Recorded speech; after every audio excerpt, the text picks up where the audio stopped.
Boyeba lisusu ete mayangani na Politique TV ezali maison à médias à caractère national, c'est-à-dire tozali apo na valoriser minoko mboka na biso lokola Lingala, Chiluba, Kikongo, Swahili.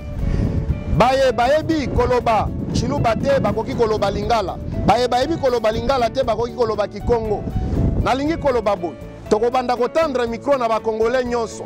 Soki bomoni bayebazolo ba Chiluba, bon comprendre. Soki bomoni bayebazolo ba Kikongo, bon comprendre. Soki bomoni bayebazolo ba Swahili, bon comprendre. Soki bomoni bayebazolo ba Lingala, bon comprendre.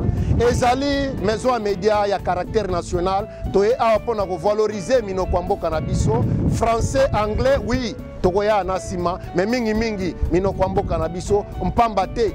Soki oyebi bisika outi te, okoyeba bisika ozali te, okoyeba pe bisika okende te. Mais soko oyebi bisika outi, okoyeba bisika ozali, okoyeba pe bisika okende. To valoriser minoko mboka na biso, tozo saboter français na anglais te, mais bazala sima. Bakoya na mai, biso liboso. Merci mingi.